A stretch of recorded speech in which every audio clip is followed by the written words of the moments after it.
Et oui, nous sommes donc de retour sur le plateau Dossier Midi. Il y a vraiment une réponse qui m'a cassé, tué. Le Monemba, ça fait un bail. C'est un rappeur en plus. 1000 et quelques. Chapeau. Alors, si vous nous suivez, n'hésitez pas à venir faire l'émission avec nous, participer donc à cette émission. Je rappelle que nous sommes en compagnie de Monsieur Kwame et de Mademoiselle Carius. Monsieur Kwame, donc, qui est dans le domaine de l'assurance. Il vit à Paris et Mademoiselle Carius, elle est avocate. Maintenant, en Côte d'Ivoire, c'est bien cela. Elle est revenue aux sources, revenue au pays, mais elle n'a pas laissé certaines habitudes. Eh bien, vous êtes alpiniste. C'est bien cela. Moi, j'aimerais savoir comment est-ce que vous avez découvert cette activité. Enfin, ce sport, c'est selon. Je vais peut-être commencer. Déjà, merci en tout cas pour l'opportunité que vous nous donnez de nous exprimer. J'ai découvert ce sport un peu par un rêve de fou. Quand j'étais à l'école primaire, dans un documentaire, j'ai vu passer des images d'explorateurs qui faisaient donc l'ascension du Kilimandjaro, la plus haute montagne d'Afrique. Et j'avais retenu une chose, c'est qu'à une certaine altitude, la difficulté est beaucoup plus importante. Partant de là, ce rêve m'est un peu revenu en France, où je vis à Paris, et avec un groupe d'amis, faisant partie d'un club service, on a monté un projet pour pouvoir collecter des fonds qui ont servi à acheter des vaccins pour lutter contre la poliomyélite. D'accord. Donc on s'est dit, ben, écoutez, soyons fous, allons gravir la plus haute montagne d'Europe, qui s'appelle le Mont Blanc. En tout cas, soyons fous, parce que ça ressemble à cela. C'était fou, et c'était un projet, donc le Mont Blanc culmine à 4810 mètres d'altitude.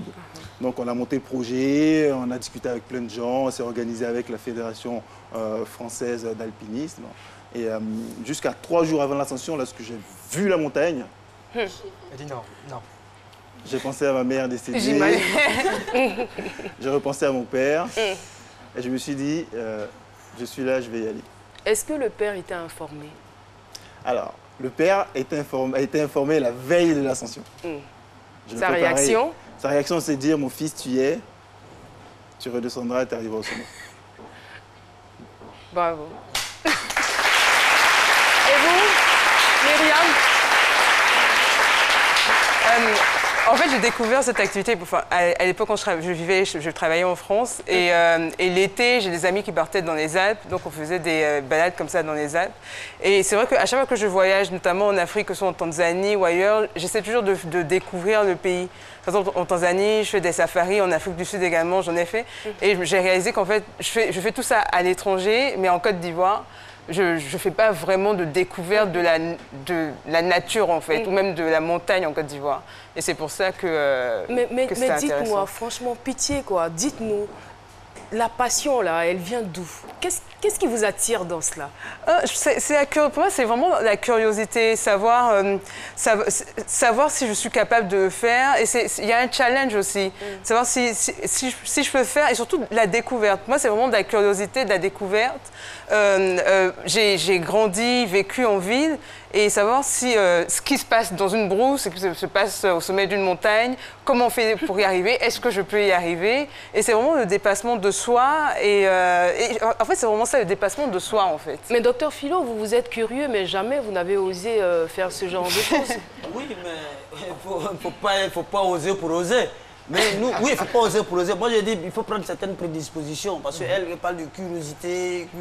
Ça veut dire, quand on est trop curieux, on oublie toutes les difficultés. Voilà. Mais nous, en même temps, on pense aux difficultés avant d'être curieux. Oui,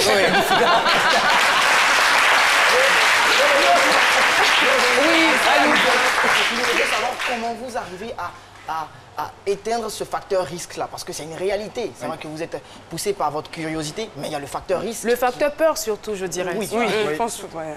Alors, le facteur risque et à la fois le facteur peur, disons, ont déjà été éteints par des gens avant nous, qui ont fait tout le travail. Il y a d'illustres alpinistes qui ont parcouru tous les monts du monde, l'Everest, l'Annapurna, la Concagua et j'en passe. Et ils ont Et quand vous dites, ils étaient de la même nature que nous? Exactement. Ils étaient de la même nature que nous, ils avaient deux bras, deux jambes. Et encore, à l'époque, ils n'avaient pas toutes les technologies et tout le matériel qui permet vraiment de s'assurer. Donc, en face de chaque difficulté, des difficultés, il y en a plusieurs, il y a toujours un élément, un matériel, une façon de se tenir, une façon de respirer, une façon de marcher qui permet de s'assurer et d'aller encore plus loin. Donc, pour faire le Mont Blanc, je me suis documenté pendant 6 mois. D'accord. Je me suis entraîné pendant 6 mois et j'ai réfléchi pendant 6 mois avant d'aller vraiment le faire. Donc, ça ne s'est pas fait sur un coup de tête. Sur un coup de tête, ça ne s'est pas fait du jour au lendemain. Le matériel, c'est d'abord les chaussures, c'est ensuite les lunettes pour se protéger contre les yeux. C'est très important, le sac pour permettre de répartir le poids de tout ce qu'il y a à l'intérieur. Et même à l'intérieur de ce sac, il y a des choses très importantes, de l'eau, de la nourriture, des bandelettes, des barres d'énergie, un GPS pour contacter les secours si besoin.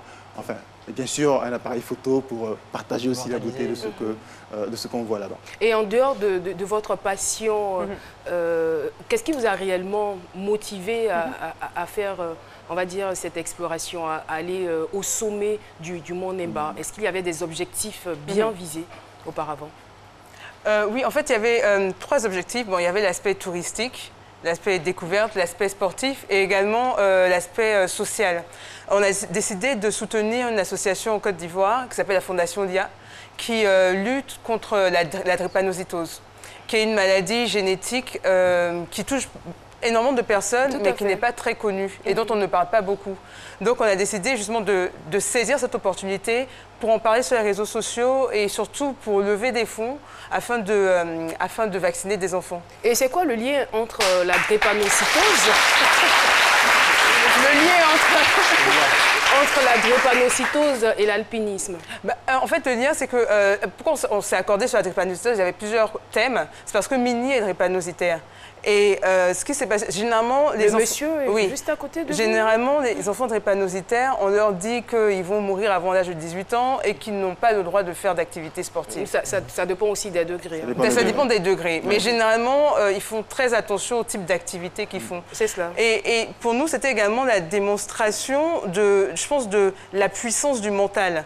C'est-à-dire que si on arrive à se convaincre qu'on peut y arriver, quelles que soient les limites physiques, même scientifique, parce que scientifiquement c'est ce qu'on dit, on peut vraiment y arriver. Et c'est vraiment la démonstration qu'on veut faire à tous les enfants qui regardent la télé aujourd'hui et qui se disent malades et qui se disent qu'ils sont physiquement limités, alors qu'en fait le monde est à leur portée. Il faut juste qu'ils réussissent à se convaincre en fait. Et je suppose que tout le monde n'a pas forcément la même activité physique. Vous allez me dire que pour faire ce genre d'action-là, il faut absolument se préparer physiquement. Mais est-ce que vous avez tous les mêmes activités, le même rythme sportif pour réussir? On va donc passer la parole. On va passer la parole aux autres. Pour qui c'était la première fois, avant d'y arriver à cette question? En fait, moi, c'était la première fois. Son micro, est-ce qu'il marche? Oui, en fait, moi, c'était la première fois. Allez-y. Oui, c'était la première fois. Et franchement, ça n'a pas été facile. C'était quoi la difficulté? D'abord, dans un premier temps, on a essayé de tester la dent de mont. Et la dent de mont, franchement, c'est très physique.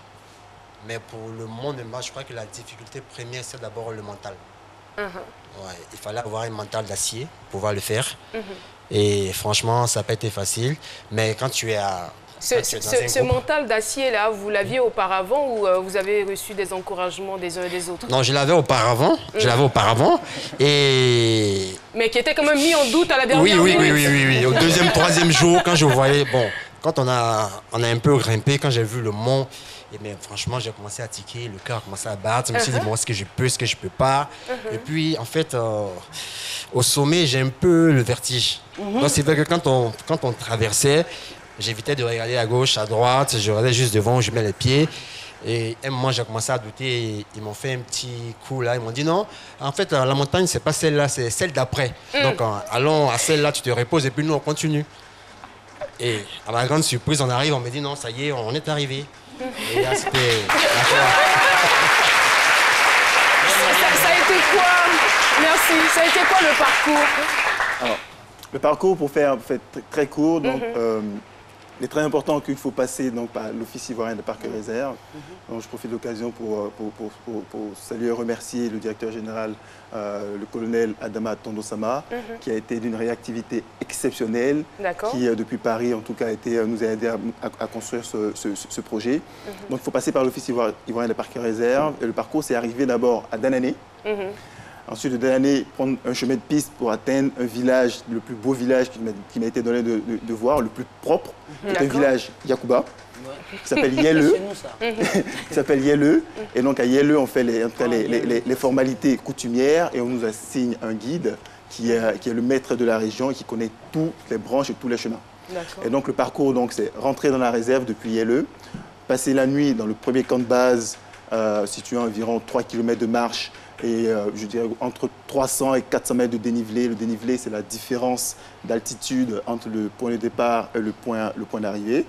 La deuxième étape, c'est traverser encore la forêt en passant dans les ronces, traversant des ruisseaux, contourner des arbres, dont le grand arbre aux 1000 racines, pour arriver en fait à une savane montagneuse qu'on voit un peu par ici, qui est magnifique et qui talonne les nuages. De ce plan, on peut apercevoir, si on a de la chance, le sommet du Mont Neba parce qu'il est caché dans les nuages. Mais dit comme ça, je veux dire qu'on se dit « Ah, c'est beau, c'est mignon ». Mais c'est beau et c'est mignon. C'est beau et c'est mignon, mais il y avait aussi des dangers parce que vous avez passé, on va dire, des nuits dans la forêt. Oui. Et il y a des animaux. Alors oui, il y a des animaux. Il faut dire que le Mont Neba, pour la petite histoire, est classé au patrimoine mondial de l'UNESCO et c'est une réserve intégrale. Ce qui veut dire que depuis que la Terre a été créée, personne n'a jamais rien fait au Mont Neba. Donc c'est une réserve vierge. Enfin, vierge. Il n'y a pas de piste en fait. Il n'y a pas de piste, elle reste vierge. En tout cas, on s'est assuré pour préserver le chemin. Et les habitants de cette réserve n'ont pas l'habitude aussi de voir des hommes. Je pense aux animaux, aux chimpanzés, aux buffles, aux serpents. Ils étaient au total 9 explorateurs, 2 agents de l'OIPR et un guide. Voilà, apparemment ça s'est super bien passé, mais ils étaient quand même un peu incertains qu'ils retourneraient vivants. Vrai ou faux? C'était pas sûr. C'était pas sûr. Il y a toujours quand même un petit doute. Pour moi, la certitude, c'était de ne pas me blesser, en fait. C'est de pouvoir... je savais que j'allais rentrer vivante, je pense. Mais j'évitais, je voulais vraiment pas avoir une cheville endommagée. C'était vraiment ça, en fait. C'était ça, votre peur. Oui, ça, c'était ma peur. Et c'est pour ça que je me suis entraînée avant d'y aller. Et qui n'était pas très sûr de revoir ses parents? Chris, alors Chris, levez-vous, parce que ça a été trop beau depuis le début, là. Et vous, c'était quoi votre plus grande peur? Ma plus grande peur, je pense que ce sont les serpents. J'ai peur des serpents et je pense que quand on est arrivé... Jusqu'à présent? Oui. Quand on est arrivé, j'ai demandé aux 2 gardes, est-ce qu'il y a des serpents? Ils m'ont dit évidemment. Et voilà, et c'était ça, des serpents et puis une attaque de chimpanzés. Et surtout, il y a eu une attaque? Non, il n'y en a pas eu. Mais on a eu une attaque de fourmis mognons. On a eu la bonne idée de manger à côté de nos tentes. Et donc, à 3 h du matin, elles sont venues nous réveiller, quoi. Puis on les avait dérangées. Mais je veux savoir, c'était quoi la réaction des animaux, puisque vous dites que c'est une réserve vierge. Alors, ils n'ont pas l'habitude de voir des hommes. Ils voient des hommes peut-être pour la première fois. Comment est-ce qu'ils réagissent? Et comment est-ce que vous avez fait pour pour vous retrouver là sur le plateau aujourd'hui? Alors moi, je dirais que la première réaction, c'est sans doute l'étonnement et ensuite la fuite. Ah. Et fuyait. Vous fuyez? Je pense la fuite, parce qu'à chaque fois qu'on passait une ronce ou qu'on passait au détour d'un arbre, on voit leurs traces, des déchets, de branches cassées, on sent leur odeur. Donc on a l'impression vraiment qu'ils partent pour ne pas être... Parce qu'en vrai, on les dérangeait. On était toujours sur le chemin, hein? C'est-à-dire on n'avait pas encore, on n'était même pas encore au pied de la montagne. C'est bien cela. Alors 3 jours, comment ça se passe concrètement?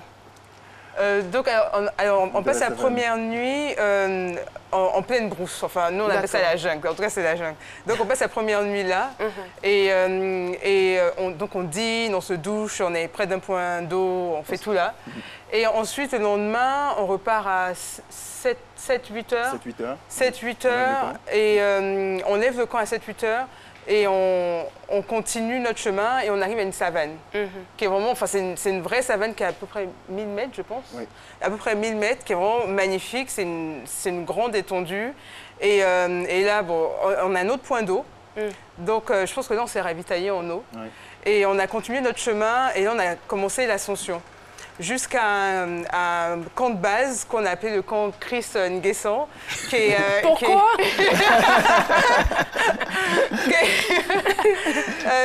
Pourquoi? Parce que Chris, c'est vrai que je pense qu'il était ouvert et honnête avec sa peur et aussi assez vulnérable. Et surtout, ce qui était inspirant, c'est que malgré cela, il a fait l'aller-retour. Et ça n'a pas été évident. Donc on a tous été ensemble, on a poussé et on est tous arrivés au sommet et on a décidé que ce camp de base-là, on allait l'appeler le camp Chris Nguessan. Et c'était quoi les outils que vous utilisiez pour votre ascension? Alors, heureusement, là, en tout cas, l'intérêt aussi du Mont Nimbaz, c'est que c'est un massif qui ne présente pas en tout cas d'énormes risques techniques et de difficultés techniques. Du coup, avoir un bon sac pour pouvoir en tout cas ranger le nécessaire et pouvoir aussi le répartir le poids ou sur les épaules ou sur les hanches, c'est très important, d'où les sacs que nous avons. Et aussi avoir des bâtons de marche qui permettent de se reposer sont aussi très importants. Et troisième chose, que parfois on peut négliger, ce sont les chaussures. Les chaussures. Il faut des chaussures de randonnée spécialisées, en tout cas des chaussures de marche qu'on trouve à Abidjan à des prix en tout cas extrêmement raisonnables, qui ont cette capacité. Ah, ça ne sera pas suffisant pour nous encourager à y aller. Qui ont cette capacité-là de tenir la cheville et de la rendre stable dans les descentes et dans les montées. Et qui ont aussi cette capacité-là donc de permettre de marcher dans les ronces, de marcher dans l'eau et de ne pas craindre des piqûres ou des morsures des habitants du coin. Est-ce qu'il y avait un médecin parmi vous? Parce que je me dis, tout peut arriver, quelqu'un peut se blesser, quelqu'un peut être malade. Il y avait un médecin parmi vous? Alors, il n'y avait pas de médecin, mais nous avons eu la chance d'être accompagnés par une spécialiste, une accompagnatrice de montagne des Alpes de Provence, dans le sud de la France, qui est mademoiselle Ariane Cruels, qui, de par sa formation, à une formation en tout cas de premier secours et de second secours dans des zones à risque et dans des zones reculées. Et dans un deuxième temps, les gardes de l'OIPR ont aussi cette formation-là. Et avant de partir, le capitaine Mobio de l'OIPR que nous avons rencontré dans l'année nous a aussi assuré d'avoir en tout cas alerté les autorités et les secours en cas de besoin. Alors je vais m'adresser à Ariane. Votre tâche, elle était ardue ou pas? La tâche était-elle difficile ou pas? Elle était un petit peu difficile. Il y a eu des blessés alors? Non, non, non. D'accord. Non, elle était difficile pour s'adapter à ce milieu parce que moi je travaille dans les Alpes d'habitude. Mais en fait tout s'est très bien passé. Et ça je pense c'est aussi parce qu'on était tous très attentifs les uns aux autres. D'accord. Si quelqu'un faiblissait, était un peu fatigué, on se reposait, ça c'est toujours important, on se reposait pour éviter une exposition aux blessures, quoi, à se faire mal, à se fatiguer. D'accord, merci. Donc en fait, il n'y a pas... Voilà. Merci. Alors Myriam, quand vous êtes arrivée au sommet de la montagne, ça a été quoi votre sentiment, vous personnellement? Je pense que ce n'est pas forcément le même sentiment. Pour moi, c'est un sentiment d'accomplissement. Vous avez un objectif, vous atteignez votre objectif, donc c'est vraiment une joie et aussi, surtout, et pour moi, ce qui était important, c'est qu'au sommet, en fait, on se retrouve au sommet de 3 pays.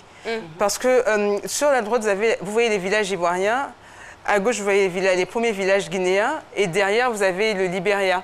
Donc c'est vraiment, on se sent vraiment au centre de l'Afrique de l'Ouest. Et ça c'était une sensation, une vraie joie en fait. Alors, Kwame, qu'est-ce qui change dans votre vie quand vous terminez?